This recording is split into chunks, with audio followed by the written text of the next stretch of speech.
Good morning students. Now we discussed about 9th standard social science subject geography lesson 2 lithosphere 2. Okay, நிலக்கோளம் 2 exo exogenetic process புவியுடைய புற செயல்பாடுகள் அப்படின்னு சொல்லுவோம். Learning objectives of this lesson to comprehend the various external process of the earth. புவியுடைய வெளிப்புற செயல்பாடுகளை பற்றி தெரிஞ்சுக்க போகிறோம். To study the different types of weathering and the resultant futures. வானிலை சிதைவுகளும் அதனால் ஏற்படக்கூடிய விளைவுகளை பற்றி தெரிஞ்சுக்க போகிறோம். To learn how the weathered materials are transported by different agents. அதாவது சிதைவுற்ற பொருட்கள் அப்படிங்கிறத என்னென்ன வந்து எப்படி கடத்தப்படுது அப்படிங்கிறத பற்றி பார்க்க போகிறோம்.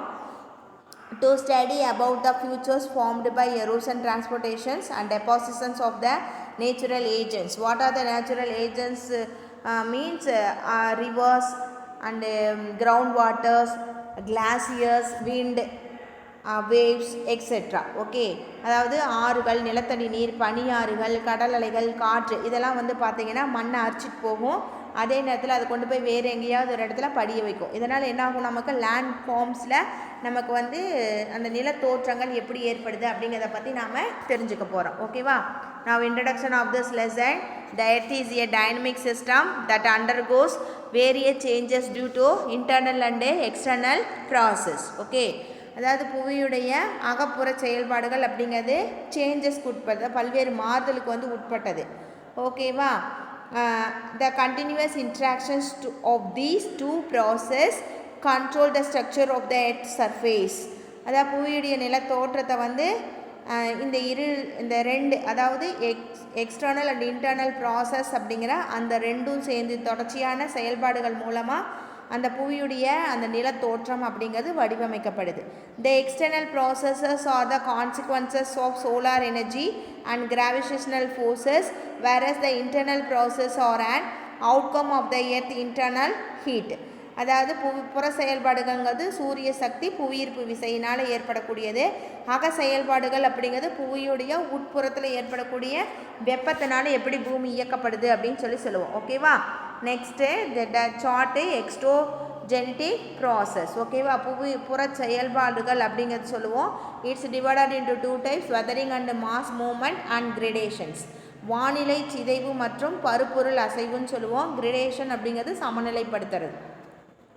The weather and mass movements is classified into 2 types of weathering: physical weathering, chemical weathering and biological weathering. ஓகேவா? அதாவது வானிலை சிதைவு அப்படிங்கிறது 3 வகையாக ஏற்படும். ஒன்று வந்து பௌதீக சிதைவுன்னு சொல்லுவோம், அடுத்தது கெமிக்கல்னால் ரசாயன சிதைவு, பயாலஜிக்கல் வெதரிங் அப்படிங்கிறது உயிரின சிதைவுன்னு சொல்லுவோம்.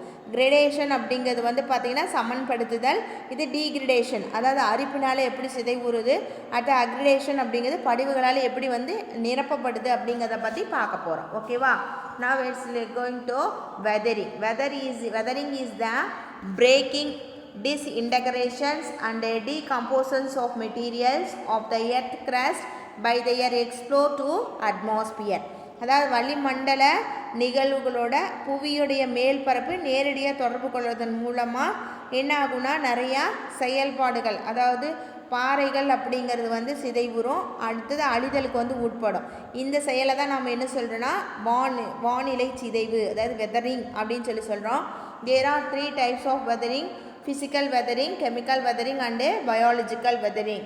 physical weatheringனா இயற்பியல் சிதைவு, chemical weathering ரசாயன சிதைவு, biological weathering அப்படின்னா உயிரின சிதைவு. Okay, now let's go to the physical weathering. It is the breakdown of rocks without changing their chemical composition through the actions of physical forces. Okay, இயற்பியல் சிதைவு அப்படிங்கும்போது வந்து பார்த்திங்கன்னா இந்த இயற்பியல் சக்திகளால் பாறைகள் வந்து ரசாயன மாற்றம் எதுவுமே ஏற்படாது. சரியா? ரசாயன சேஞ்சஸ் அப்படிங்கிறது இருக்காது. ஆனால் அந்த பாறைகள் வந்து பார்த்தோன்னா உடையும். அந்த உடையக்கூடிய அந்த ஆக்ஷனை தான் நாம் என்ன சொல்கிறோன்னா இயற்பியல் சிதைவு, ஃபிசிக்கல் ஃபோர்ஸஸ்ன்னு சொல்கிறோம். த constant freezing and thawing of the rocks during the night and day leads to the expansion and contractions of rocks. அதாவது பகல் நேரத்தில் அதிக வெப்பத்தின் காரணமாக பாறைகள் வந்து என்ன ஆகும்னா விரிவடையும். இரவு நேரத்தில் குளிர் காரணமாக அந்த பாறை என்னன்னா அப்படியே ஸ்ட்ரிங் ஆகும், சுருங்கும். ஓகேவா? அந்த மாதிரி வந்து விரிவடைந்து சுருங்கும் போது அந்த நிகழ்ச்சி ஏற்படும் போது என்ன ஆகும்னா cracks are formed and disintegration occurs evenly. அந்த நிகழ்வுடைய தொடர்ச்சியின் காரணமாக பாறையில் வந்து விரிசல் ஏற்பட்டு அது வந்து உடைய ஆரம்பிக்கும். சரியா?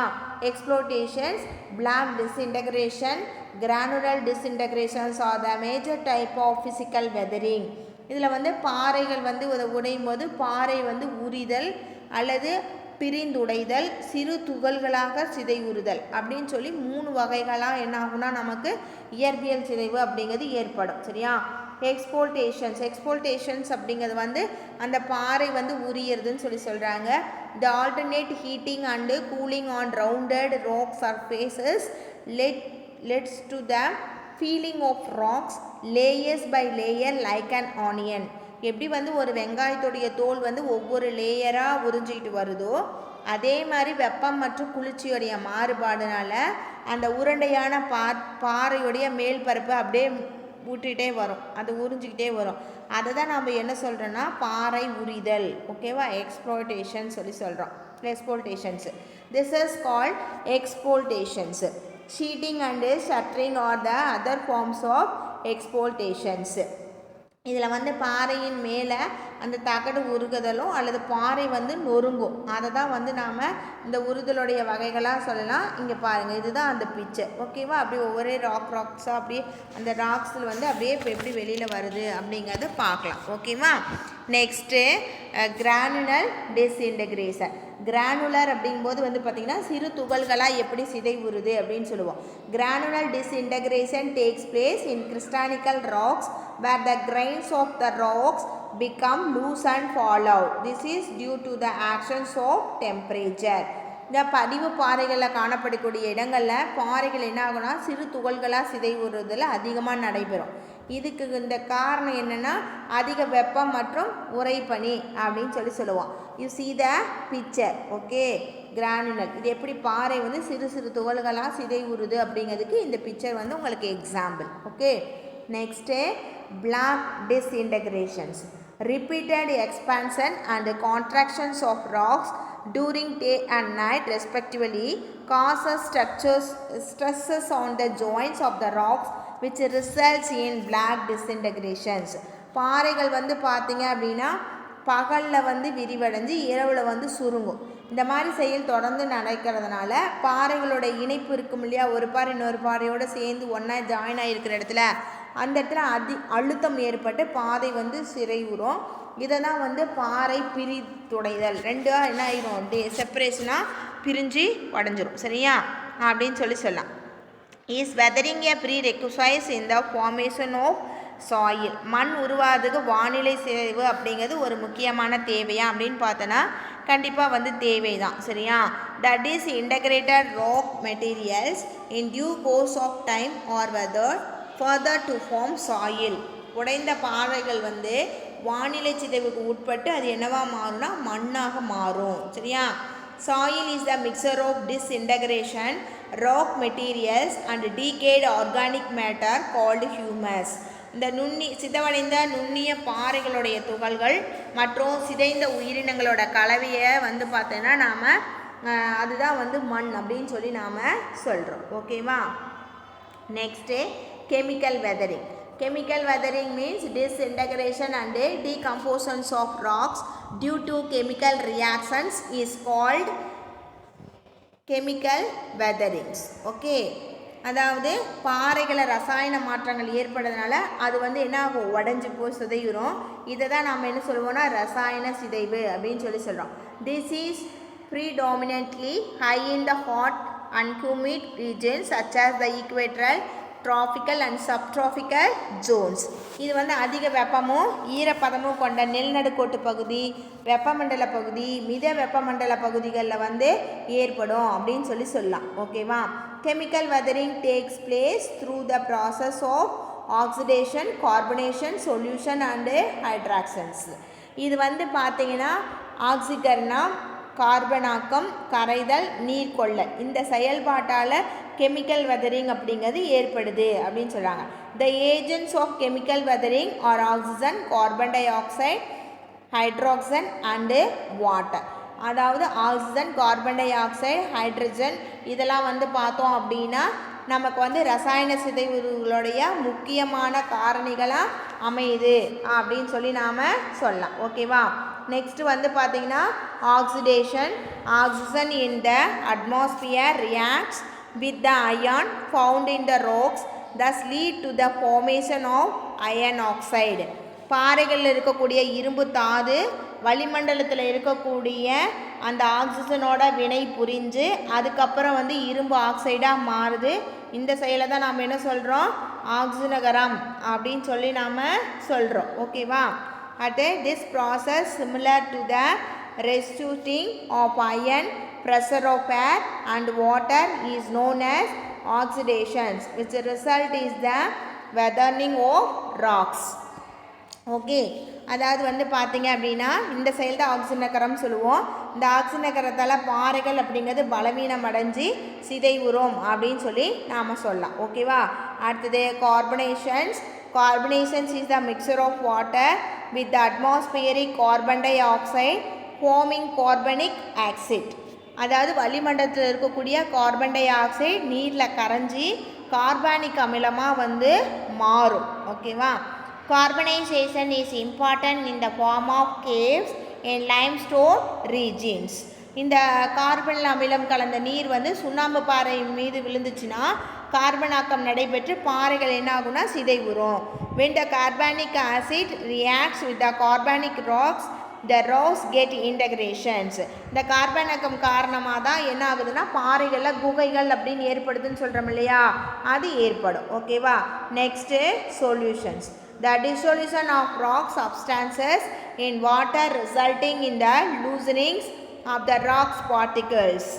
அதாவது கரைதல்னு சொல்லுவோம். பாறைகளில் உள்ள கரையும் தன்மை கொண்ட பாறை துகள்கள் நீரில் வந்து கரைஞ்சிரும். அந்த செயலை தான் நாம் சொல்யூஷன் சொல்லுவோம். This in turn breaks down the rocks. கரைதல் மூலமாக பாறைகளை சிதைவுறுதல் அப்படிங்கிறது நடைபெறும். அடுத்தது ஹைட்ராக்ஷன்ஸ். Absorption of water into the mineral structures. Certain chemicals in the rocks enlarge in size in humid conditions. ஈரப்பத காலநிலை உள்ள பிரதேசங்களில் நீர் கொள்ளல் அப்படிங்கிறது அதிகமாக வந்து நடைபெறும். ஓகேவா? The means minerals found in the rocks swell and this results in the development of cracks and the rocks wears down. Okay, அதாவது பாறைகள் இருக்கக்கூடிய தாதுக்கள் தண்ணீரை வந்து ஈர்த்துக்கிட்டு அதனால பாறை என்ன ஆகுன்னா அப்படியே பருத்து பெருகும். சரியா? இதனால் பாறைகளில் வந்து விரிசல் அப்படிங்கிறது ஏற்படும். இதை தான் நம்ம என்ன சொல்லணும்னா this type of weathering is called hydration, நீர் கொள்ளல் அப்படின்னு சொல்லி நாம் சொல்கிறோம். ஓகேவா? அடுத்தது வந்து பார்த்தீங்கன்னா biological weathering occurs due to the penetrations and expansion of plant roots, earthworms, burning animals, rabbit, rats and some human activities. உயிரின சிதைவுன்னு சொல்லுவோம். தாவரங்களுடைய வேர்கள் வந்து பாறைகளுடைய விரிசல் வழியே ஊடுருவி போகும். அதனால் பாறைகள் வந்து விரிவடைய செய்யும். அப்புறம் மண் புழுக்கள், விலங்குகள், எலி மற்றும் முயல் இதெல்லாம் மனிதனுடைய செயல்பாடுகள் மூலமாகவும் என்னாகும் பாறைகளில் சிதைவு அப்படிங்கிறது ஏற்படும். சரியா? இந்த பிக்சரை பார்த்தீங்கன்னா பாறைக்கு இடையில எப்படி வந்து அந்த பிளான்ட்ஸ் அந்த மரம் வந்து வளர்ந்து அந்த பாறையை வந்து விரிசல் விட செய்யுது அப்படிங்கிறது நாம் பார்க்க முடியும். இதெல்லாம் வந்து உயிரின சிதைவு. ஓகேவா? Next gradation. Gradation is the process of leaving of plant by means of natural agents like rivers, groundwaters, winds, glaciers and sea waves. இயற்கை காரணிகளாக இருக்கக்கூடிய ஆறுகள், நிலத்தடி நீர், காற்று, பனியாறு, கடல் அலைகள் இதெல்லாம் புவியுடைய மேல் பரப்பை அப்படியே சமன்படுத்துது. இந்த செயலை தான் நாம் என்ன சொல்கிறோம்? சமன்படுத்துதல்னு சொல்கிறோம். These agents produce various gradational relief features in due course of time. அதாவது வந்து பார்த்திங்கன்னா மேற்கண்ட காரணிகளால் செயல்பாடுகளை நாளடைவில் புவியிலுடைய மேற்பரப்பில் பல்வேறு நிலத்தோற்றங்கள் அப்படிங்கிறது உருவாக ஆரம்பிக்கும். The gradation take place in two waves. ரெண்டு வகைகளில் இதனுடைய செயல்பாடுகளை நாம் பிரிக்கலாம். ஒன்று வந்து பார்த்திங்கன்னா டீக்ரிடேஷன், இன்னொன்று அக்ரிடேஷன். டீக்ரிடேஷன் அப்படின்னா அரிப்பினால் சிதைவுறுதல், அக்ரிடேஷன் அப்படின்னா படிவுகளால் கொண்டு வந்து நிரப்பப்படுதல். சரியா? Gradation is the levelling land surface of various natural agents. நிலத்துடைய மேற்பரப்பை தேய்மானம் அடைய தேய்வுற செய்கிறத நாம் என்ன சொல்லுவோம், அரிப்பினால் சமன்படுத்துதல், அதாவது டீக்ரிடேஷன் அப்படின்னு சொல்லுவோம். Aggradation is building up of landforms due to the natural agents. இயற்கை காரணிகளால் நிலத்தோற்றங்களை வந்து உருவாக்குறத நாம் அக்ரிடேஷன், அதாவது படிவுகளால் நிரப்பப்படுதல் அப்படின்னு சொல்லுவோம். Degradation is eroding of land surface. ஓகேவா, அதாவது இது வந்து பார்த்திங்கன்னா சமன்படுத்து அமைக்கக்கூடிய ஒரு செயல்பாடுகள் அப்படின்னு நாம் சொல்கிறோம். ஓகேவா. Next agents of gradations. Running water. First நிலத்தை வந்து எப்படி வந்து அந்த அமைப்பு செயல்பாட்டு காரணிகள்லாம் இருக்குது அப்படின்னு பார்த்தோம்னா ஃபஸ்ட்டு வந்து ஓடக்கூடிய நீர். ஓகேவா, அதை ரன்னிங் வாட்டர்னு சொல்லுவோம். இது வந்து பார்த்திங்கன்னா the work of running water rivers is the most extensive among all the other agents of gradations. ஆறுகள் வந்து மிக அதிக அளவில் சமன்படுத்தக்கூடிய அந்த செயல்பாடுகளை ஏற்படுத்தக்கூடிய முக்கியமான காரணி அப்படின்னு சொல்கிறோம். Rivers originates on higher landforms like mountains, hills, plateaus that receive water from various sources like the rain, glaciers, springs, lakes, etc. இந்த ஆறுகள் அப்படிங்கிறது பெரும்பாலும் எங்கே உருவாகுதுன்னா மிக உயர்ந்த மலைகள், குன்றுகள் அல்லது பீடபூமியில் வந்து உருவாகும். ஆறுகளுடைய ஆதாரமாக எதெல்லாம் திகழுதுன்னு எடுத்துக்கிட்டோம்னா மழைநீர், பனியாறு, நீர் ஊற்று, ஏரிகள் அப்படிங்கிறது விளங்குது. சரியா. At the place where the rivers originates is called catchment area and where it join the seas is known as mouth. அதாவது ஆறுகள் தோன்றக்கூடிய இடத்த ஆறுகளுடைய பிறப்பிடம் கேட்ச்மெண்ட் ஏரியா அப்படின்னு சொல்கிறோம். கடலில் கலக்கக்கூடிய இடத்த முகத்துவாரம் அப்படின்னு நாம் சொல்கிறோம். ஓகேவா. இங்கே வந்து பாருங்கள் எப்படி வந்து ஒரு ஆறு வந்து ஆரிஜினேட் ஆகி அது வந்து சீல எப்படி மிக்ஸ் ஆகுதுன்னு போட்டிருக்காங்க. சோர்சஸ் ஆஃப் வாட்டர், அப்புறம் வாட்டர் வந்து ஃபெல் ஆகுது, டெரிபியூட்டரிஸாக பிரிஞ்சுது, அப்புறம் ஆக்ஸ்போ லேக் அப்படிங்கிறத உருவாக்கும். அந்த ஃப்ளட் பிளைன்ஸ், டெல்டா, எஸ்டூரிஸ் போயிட்டு அதுக்கப்புறம் என்ன ஆகுது, சீயோட மிக்ஸ் ஆகுது. ஓகேவா. இதை வந்து நாம் என்ன பண்ணுறோம் அப்படின்னு பார்த்தீங்கன்னா அந்த மவுண்டெயின்ஸ்லேருந்து வரக்கூடியது அப்பர் கோர்ஸ், அதாவது என்ன சொல்லுவோம் அப்படின்னு பார்த்தீங்கன்னா அந்த மூப்பு நிலை அப்படின்னு, அதாவது இளநிலை அப்படின்னு சொல்லுவாங்க. அது middle course and lower course. ஓகேவா, அப்படி சொல்லுவோம். இதில் வந்து சோர்சஸ் அப்படின்னா நீர் பிடிப்பு பகுதி. சரியா. அடுத்தது கீழே வாட்டர் ஃபெல்ட்னா நீர் வீழ்ச்சி. அடுத்தது வந்து பார்த்திங்கன்னா டெரிபியூட்டரினா இணைந்த கிளை குன்று. அடுத்து ஆக்ஸ்போ லேக்னா குருட்டாறு. அப்புறம் ஆற்றுடைய வளைவுகள், வெள்ளை சமவெளி, டெல்டா, பொங்குமுகம், அப்புறம் ஆற்றுடைய அந்த முகத்துவாரம், அதுக்கப்புறம் கடலில் வந்து அது போய் கலக்குது அப்படின்னு சொல்லுவோம். ஓகேவா. அடுத்தது அந்த ரிவர்ஸுடைய கோர்சஸ். ஓகேவா. இதில் வந்து பார்த்திங்கன்னா the rivers generally originated from the mountains and ends in the sea or lake. ஆறுகள் அப்படிங்கிறது மலையில் தோன்றி கடல்லையோ அல்லது ஏரியிலையோ கலக்கும். The whole path that a river flows through is called its courses. இந்த பாதையை தான் என்ன சொல்கிறோம் நாம் ஆற்றின் போக்கு அப்படின்னு சொல்கிறோம். The course of river is divided into the upper course, middle course and lower course. அதாவது இளநிலை, முதிர்நிலை, மூப்பு நிலை அப்படின்னு 3 வகையாக நாம் பிரிக்கிறோம். ஓகேவா. the upper course erosions is the most dominant actions of rivers in the upper course. ஆற்றின் இளநிலை, அதாவது அரித்தல் அப்படிங்கிறதுக்கு முதன்மையான செயலாக இருக்கும்.